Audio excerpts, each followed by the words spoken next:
Kemudian yang terakhir saya beri ijazah tentang Al-Fatihah ya, karena ini surat yang populer. Kalau saya ijazahi Quran 30 juz pasti sampean enggak hafal. Atau ijazah surat Baqarah. Kalau mau Baqarah mau. Ijazahi surat Baqarah mau 2 juz setengah. Mau Mas Asep? Ya Fatihah aja yang gampang ya. Nah, ya kulhu Fatihah ini paket ringan ini. Tapi pahalanya apa? Besar. Ini beda ya, artinya selama ini mungkin Anda baca tapi monoton ya. Tapi ini saya bacakan teks aslinya tentang istilahnya itu mazaya itu kelebihannya Fatihah. Saya baca Arabnya dulu, nanti ini terakhir ya, ijazah tadi kan saran-saran umum tentang sosial. Ya, pokoknya jadikan kebaikan itu punya nilai sosial yang baik lah. Jadi nanti orang yang nggak amanah nggak laku, ya calon bupati, gubernur, presiden yang nggak amanah juga nggak laku. Begitu juga kiai yang tidak amanah juga nggak laku, suami yang nggak amanah juga nggak laku, istri yang nggak amanah juga. Sehingga kebaikan ini jadi nilai sosial yang dalam tanda kutip sudah keniscayaan. Yang diinginkan Allah itu seperti itu, bukan kebaikan yang dipaksakan karena kekuatan negara. Maksudnya kalau bisa kebaikan itu tidak usah dipaksakan. Memang sudah satu kebutuhan. Kayak cerita-cerita di negara maju itu. Bahkan apapun jatuh itu nggak ada yang ngambil apa itu. Makanya gambarannya Mekah Medina kan gitu kan.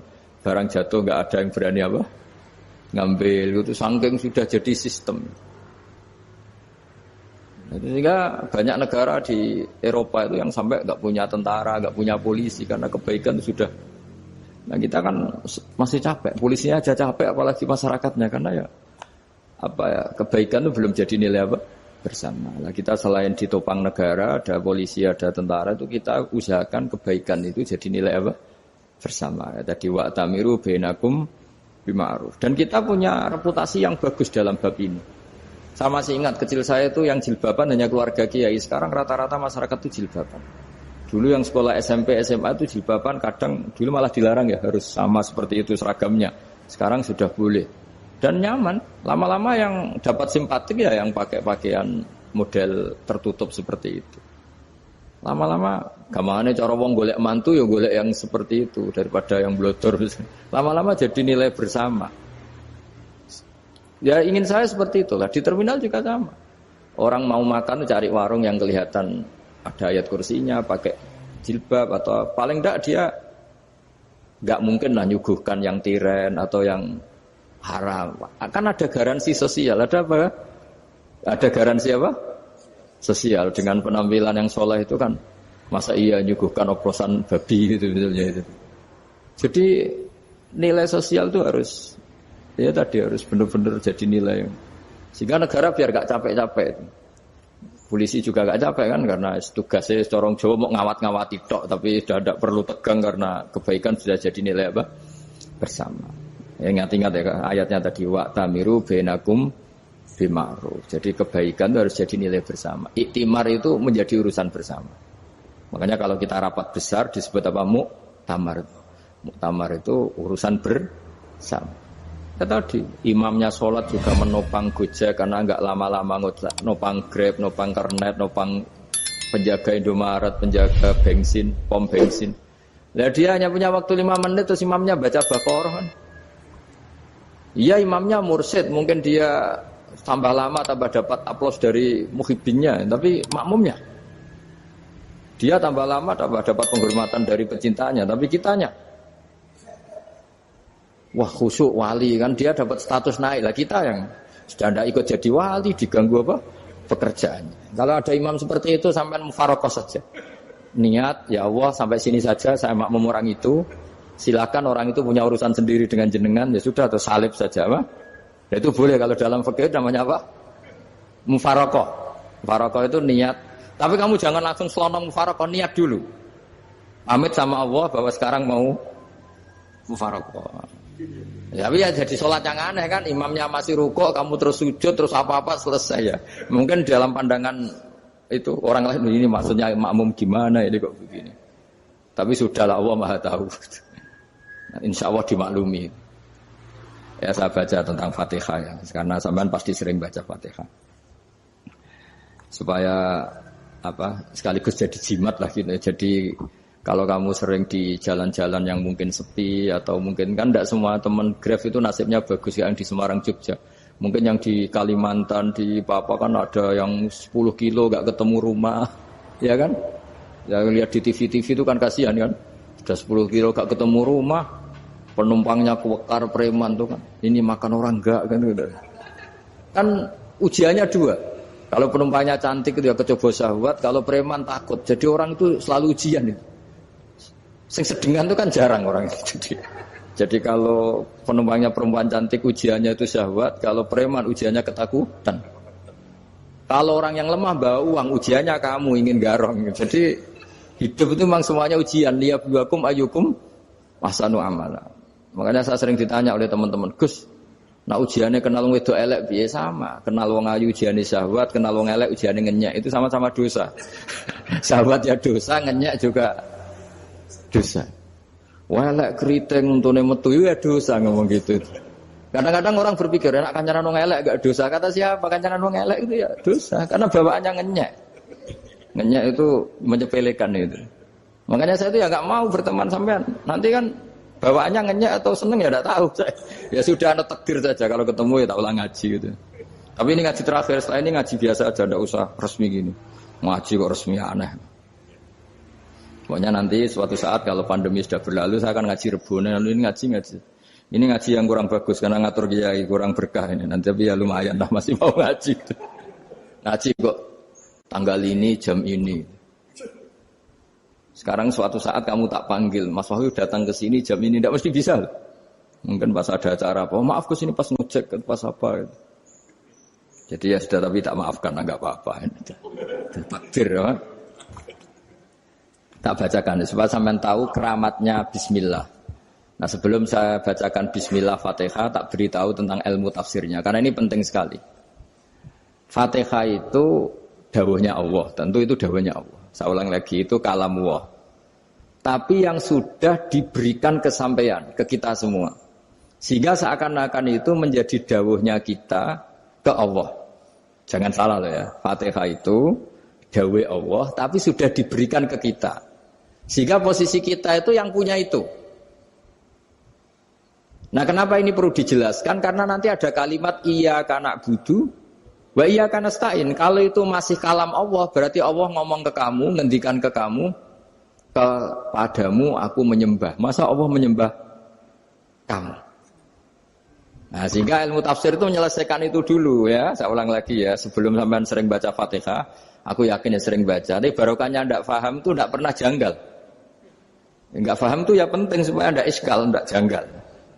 Sebetulnya di kalimat itu ada yang janggal. Kalau Fatihah itu kalimatnya Allah atau kalam Allah, bagaimana dengan kata-kata iyyaka na'budu? Masa Allah ngendikan ke kita, kepadamu kami menyembah. Masa Allah menyembah kita? Maka penyelesaiannya secara ilmu tafsir gimana? Semua ulama mengatakan, bukan satu dua, semuanya mengatakan di Fatihah itu semuanya diberi kawalan kalimat. Saya ulang lagi ya, di Fatihah itu semuanya diberi awalan kalimat qulu, katakan wahai hambaku begini. Ya, katakan wahai hambaku begini. Nah, begini ini pelajaran dari Allah yang sudah diberikan ke kita. Terus kita mengatakan bismillahirrahmanirrahim, alhamdulillahirabbil, termasuk kita mengatakan iyyaka na'budu wa iyyaka nasta'in. Jangan bayangkan Allah ngendikan ke kita. Kalau Allah ngendikan kita berarti gini, hei wahyu, ihdinas siratal mustaqim, tunjukkan saya jalan yang benar. Nah nanti kamu terus, ya Allah, Anda aja minta tolong saya minta tolong siapa kan? Jadi panjang kan? Ya, saya ulang lagi ya. Jadi itu di Ulumul Quran diterangkan gimana? Sebelum baca Fatihah, ya. Fatihah itu kalamullah, ngendikane Allah, tapi yang sudah diajarkan ke kita dan sudah milik kita. Sehingga kalimat itu menjadi milik kita. Tapi ya kalamullah, tetap kalamullah, tapi sudah menjadi milik kita. Udah paham ya? Ya pinter nah. Ya, karena kalau tanpa penjelasan seperti ini, Anda akan iskal. Bagaimana Allah, iskal itu janggal, bagaimana Allah mengatakan iya ke anak budu. Kan jadi aneh kan? Ya, jadi tak jelaskan secara ilmiah ya. Jadi kata ulama-ulama tafsir, ayat-ayat Quran seperti ini sebetulnya dimulai dari qulu apa? Meskipun enggak dilafatkan. Itu kan sama dengan qul huwallahu ahad Muhammad. Katakan kalau Tuhan itu satu. Ya namanya Quran itu kan kalam Allah membina nabinya, membina umatnya. Makanya dikatakan atau enggak, di sini tersembunyi kata qulu, katakan. Ya. Jadi ya ibarat apa itu? Kamu ngajari anak kamu lah. Le, panggil jenengan bapak kula. Itu maksudnya anak itu, kalimat itu kalimat kamu, tapi kamu ajarkan ke anak kamu. Terus anak kamu bilang, Pak jenengan bapak kulo. Nah, ketika kamu mengatakan jenengan, bukan kamu mengatakan jenengan anakku, berarti anakmu itu bapakmu, kan lucu kan? Anak kamu ajari jenengan bapak kulo. Kamu, engkau, bapak saya. Terus anak kamu mengulang, jenengan atau kamu bapak saya. Berarti itu kalimat yang kamu ajarkan, tapi sekarang sudah milik anak kamu. Kalau itu kalimat kamu kan lucu, masa anak kamu bilang bapak. Nah itu seperti itu. Jadi ulama memberi solusi atau jawaban iya karena na'budu. Ya itu sebelumnya ada kata-kata qulu, katakan wahai hambaku, hubungan kamu dengan saya adalah katakan iya karena na'budu wa iya karena nasta'in. Terus hubungan kamu dengan saya katakan juga dalam doamu ihdinas siratal mustaqim. Jelas ya, jadi itu kalam Allah yang sudah milik kita karena diajarkan Allah untuk kita. Dong ya? Ya dong, gak jelas ya. Tapi bagus, gak jelas itu bagus. Kalau kamu jelas gak jadi digrab, jadi gubernur. Min azimi fadliha kasratu asma'iha wa fadail ukhra. Ini cerita dramatisnya surat Al-Fatihah. Qala Abu Hurairah radhiyallahu anhu inna iblisa ranna khina unsitat Al-Fatihah. Jadi iblis itu begitu kesakitan. Ini kitab Abu Farad karangannya Sayyid Muhammad Alawi, juga kutipan dari beberapa kitab. Yang jelas beliau sendiri juga ngutip dari beberapa riwayat di beberapa hadis. Halaman 1, 2, 3. Ketika Fatihah turun itu iblis kesakitan. Kayak orang sakit gigi lah, tersiksa sisanya karena turunnya surat apa? Al-Fatihah. Artinya kalau Anda baca Fatihah dijiwai, maka Anda melemahkan setan, melemahkan iblis. Wa qala Mujahid, khina unzilat Fatihatul kitab ronna fastama indahu asyayatin. Jadi ketika Fatihah itu turun, iblis itu terkapar lah kira-kira. Sampai dijenguk banyak setan. Jadi kamarnya di ICU lah kira-kira gitu kalau sekarang itu. Entah Covid entah enggak tahu, pokoknya di ICU sampai dijenguk banyak setan. Enggak tahu bawa apa enggak tahu, pokoknya dijenguk banyak setan. Ono yang nyangoni karena ini apa? Ketuanya apa? Pingsan, sakit. Jadi iblis itu sakit sampai dijenguk anak buahnya setan-setan. Ya, semoga kalian semua tidak kenal setan. Kalau kenal berarti teman, apa?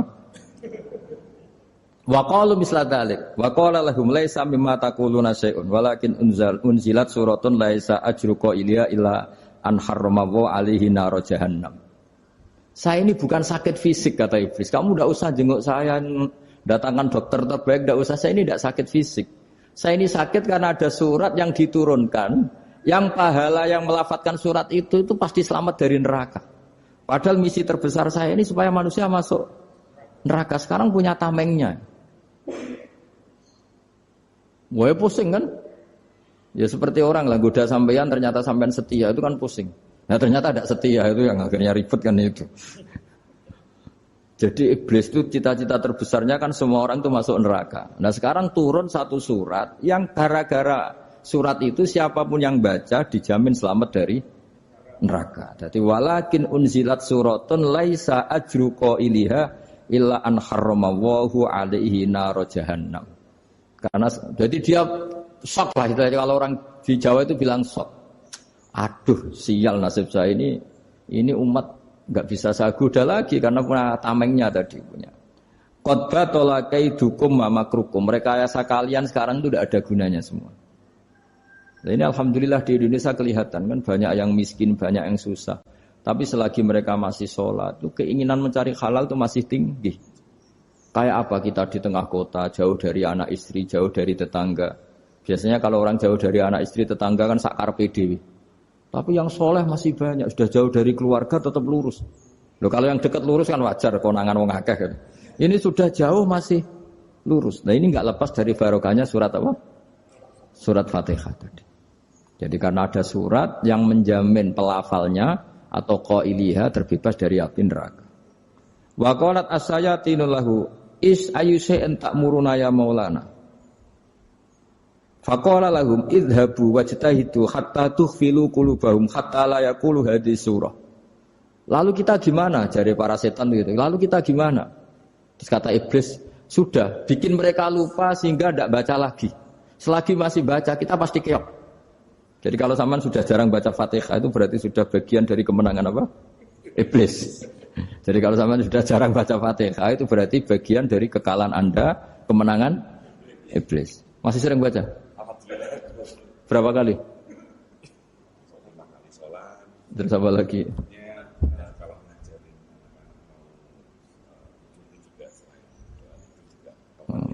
Kok 5 kali tok itu? Berarti pas salat fardu tok itu. Enggak 5 kali itu mendingan itu 17. Kamu itu ngitungnya jangan 5 ini. 5 waktu itu berarti lumayan kan? Berapa? 17 ya? Iya. 17 ya? Ya.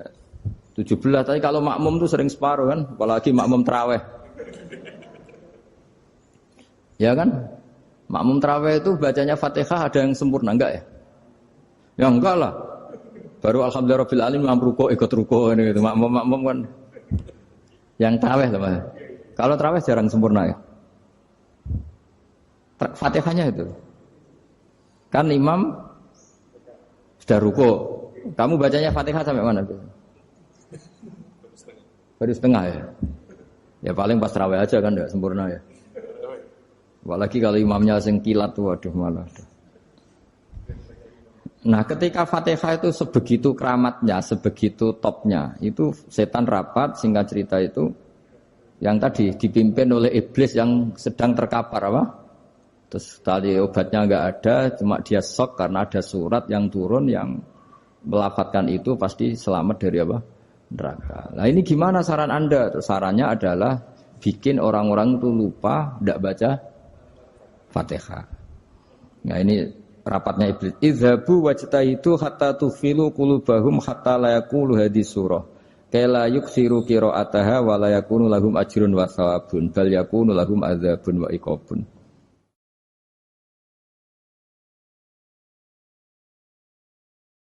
Jadi saya mohon selama ini Anda sudah baca, tapi mungkin hanya rutin saja. Napa rutin saja? Jadi barokahnya ngaji ini kamu punya kekuatan atau punya semangat membaca karena ini surat yang luar biasa. Ibarat gini, kalau sampean tanya, saya juga sering mikir, masa Gus hanya surat kok punya kekuatan seperti itu? Di dunia ini kata Allah, mulai Nabi Adam sampai kiamat, nggak ada yang bisa menandingi kekuatan kalimah. Kalimah itu kata-kata, nggak ada yang bisa menandingi kata-kata. Misalnya Anda nge-grab, berangkat istri cuek, berangkat cuek. Itu beda dengan ketika meskipun satu kalimat. Wes Pak, muga-muga dilindungi pangeran, mugi-mugi jenengan selamat. Itu menjadi teduh dan semangatnya luar biasa karena kayak mendapat support. Jadi kira-kira kalimat itu hubungannya kita dengan Allah, Fatihah itu seperti itu. Kamu melafadzkan satu kata-kata yang dibenarkan langit bumi, dibenarkan aras, dibenarkan malaikat, dibenarkan semua penghuni di dunia ini. Sehingga itu efeknya luar biasa. Itu seperti gini ya, kamu cerai sama istri, terus nikah lagi katut babon. 10 tahun anak kamu dididik, ibunya benci kamu. Dan memang Anda layak dibenci. Dididik. Dan sampai nggak pernah manggil kamu Pak. Suatu saat, kamu tentu rindu kan, ingin dipanggil bapak oleh anak kamu. Suatu saat anak ini manggil kamu Pak E. Itu senengnya bukan main. Hanya sebuah kata-kata. Makanya kadang-kadang orang itu tanya sama kiai, ijazah lafadz ini gunanya apa sih? Itu ijazah-ijazah itu untaian kata-kata. Yang kata-kata ini dibenarkan langit dan bumi dan aras dan para malaikat. Sehingga efeknya itu luar. Nah ibarat seperti itulah. Kamu melafadzkan Fatihah itu melafadzkan kata-kata yang dibenarkan Allah dan Rasul dan semua malaikat, semua penghuni langit. Maka ini efeknya pasti luar. Nah di sini lah orang-orang dulu itu tahu keramatnya itu. Sehingga ketika melawan Belanda, melawan Jepang dulu itu kalimat-kalimat itu menjadi mantra yang luar biasa. Doa lah, doa yang luar biasa. Tapi di era modern karena orang sudah tidak ngerti itu, dianggap itu mantra, jimat, khurafat, bid'ah, waduh ribet menemal. Sebetulnya tidak seperti itu. Memang kata-kata ini kekuatannya luar biasa. Sama, kesakitan hati kamu juga karena itu. Ngojek wangilan. Lha Pak di bojo kok kowe gagahe tok kere. Wah, iku seling terus. Padahal kalimat itu kan tidak melukai secara fisik, tapi apa kerjanya sesuk sarasa-rasen. Karena terus dengan pengadilan seperti itu kan, ngapain kerja demi perempuan yang seperti ini. Lagi-lagi kata-kata ini luar. Nah bayangkan kalau kata-kata itu adalah kalimat yang diajarkan Allah lewat Rasulnya, lewat malaikat Jibril. Kayak apa kekuatannya itu? Nah kira-kira Fatihah itu gitu. Kalimat yang baik, kalimatan thayyibah diajarkan oleh Allah dan Rasul, kayak apa kira-kira kekuatannya? Pasti luar biasa. Wong support yang dikatakan istri kita, anak kita aja luar biasa, apalagi ini support yang diajarkan Allah dan Rasul. Ya makanya saya mohon kalau baca Fatihah, baca kalimat-kalimat thayyibah ketika sholat itu dijiwai. Ya misalnya Rabbana lakal hamdu mil'us samawati wa mil'ul ardi wa mil'u ma syi'ta min syai'im. Engkau zat yang layak dipuji. Dan pujian ini memenuhi langit dan bumi. Karena kita tahu nggak ada sejengkal di alam raya ini kecuali di situ ada rahmat Allah. Misalnya kamu bisa lewat sampai rumah saya, kamu mungkin anggap biasa saja. Coba kalau ngalami likuifaksi, tahu-tahu bumi ini ambles, bisa ngelewati yang likuifaksi itu luar. Tanyakan orang pernah ngalami likuifaksi di Sulawesi, itu melihat bumi bisa diinjak nggak ambles itu, wah luar. Nah, sampean nggak ngalami itu sehingga lewat bumi ya biasa aja. Coba kalau ngalami seperti tidur, ya biasa aja. Coba kalau ada gempa, bahwa bumi tenang ini sudah nikmat yang luar biasa. Masa kamu ngakui nikmat nunggu digituin? Ya kan? Nah, makanya baca Fatihah dijiwai lah, bahwa ini kalimat yang luar biasa. Nah, saya teruskan. Warwa Muslimun fi sahihihi an Ibnu Abbas radhiyallahu anhuma annahu qala bainama Jibril alaihi salam qaidun dan Nabi sami anaqidan min fawqih farafa'a ra'sahu faqala hadza babun minas sama futihal yawma lam yuftah qaddu ilal yaum fanazala minhu malakun faqala hadza malakun nazza ilal ardi wa lam yanzil qaddu ilal yauma fasallim waqal absyir binuraini qad uti tahuma lam yu'tahuma nabiyyun qablak Fatihatul kitab wa khawatimu suratil Baqarah. Jadi suatu saat Jibril ini jagongan kira-kira gitu sama Rasulullah. Tahu-tahu langit itu gemuruh. Karena langit gemuruh kata Jibril terus semuanya ngangkat kepala ke langit. Ini pintu langit baru ini dibuka, yang sebelumnya tidak pernah dibuka seperti ini. Turunlah malaikat, yang malaikat ini pun malaikat spesial yang enggak malaikat murahan kira-kira gitu, yang enggak pernah turun ke bumi kecuali juga saat itu. Dengan penyambutan yang luar biasa, dengan semuanya tidak pernah terjadi. Hanya karena bahas surat Fatihah. Jadi ini surat yang luar biasa, pengawalannya lewat malaikat yang spesial, enggak pernah turun di bumi kecuali saat itu. Penyambutannya juga enggak pernah seperti itu, baru seperti itu. Jadi semuanya itu spesial. Nah, kenapa ini spesial? Karena di situ ada isi puja-puji kepada Allah Subhanahu wa taala. Ada ikrar kita, alhamdulillahirabbil alamin, arrahmanirrahim. Ikrar ini penting. Kalau contoh paling gampang gitulah. Kamu punya istri selama ini cerewet terus. Suatu saat ngomong, "Pak, tak angen-angen ra ono wong lanang koyo sampeyan." Wah, itu langsung ndak ada lelaki sebaik engkau. Itu sampean senengnya Masya Allah. Karena ada ikrar dari seorang istri ke kamu.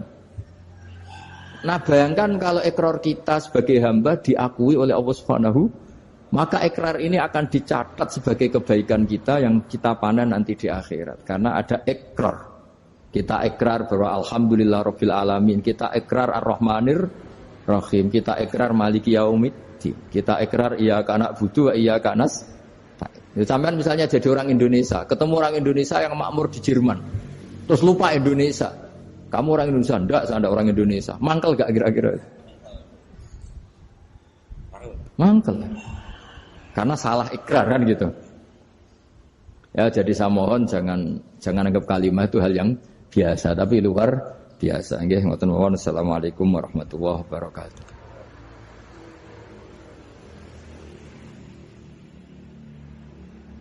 Saya berkali-kali kampanye di mana-mana lah, kampanye dan menganjurkan. Di antara catatan dalam Suhufi Ibrahim wa Musa kan ada kan di Quran itu yang dinamakan lampiran-lampiran wasiatnya Nabi Ibrahim dan Nabi apa? Musa. Itu di antara catatannya begini. Orang yang punya akal itu adalah orang yang bisa menikmati sesuatu yang baik. Misalnya gini, contoh gampang gini. Kamu punya anak pertama atau punya anak yang masih kecil. Itu gendong tuh senangnya bukan main. Melihat anak sehat tuh senangnya bukan main. Mungkin saat itu banyak orang yang sedang maksiat dengan perempuan nakal atau dengan teman-teman nakalnya. Yang nganggap seperti itu tidak nikmat. Tapi andaikan ini ditimbang ya ditimbang. Yang maksiat betulan, misalnya paling ukuran bahagianya itu 70%. Tapi yang ini, yang nimang anak baru lahir atau masih kecil, corong Jawa ngeloni anak, bisa saja bahagianya itu sampai 100%.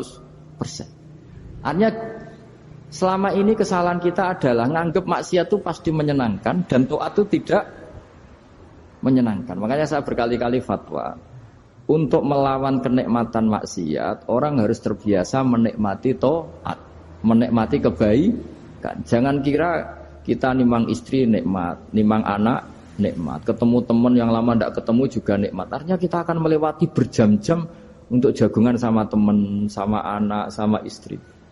Dan itu harus kamu nikmati supaya mengganti tidak berkebutuhan nikmat yang lewat jalur maksiat. Jadi saya mohon sarana-sarana yang menyenangkan itu, yang taat itu kita maksimalkan. Makanya bapak saya itu sering pesan, kowe nak ngaji sing guyon, sing seneng. Nganti wong maksiat itu karena cari kesenangan. Coba kalau kesenangan itu sudah didapatkan saat taat, maka tidak butuh lagi kesenangan yang berbentuk maksiat. Makanya orang-orang wali dulu kalau sudah sholat itu gak bisa berhenti karena merasa nikmat. Makanya Nabi pernah ngendikan wa qurratu aini fi sholat, nyaman saya itu kalau sedang sholat.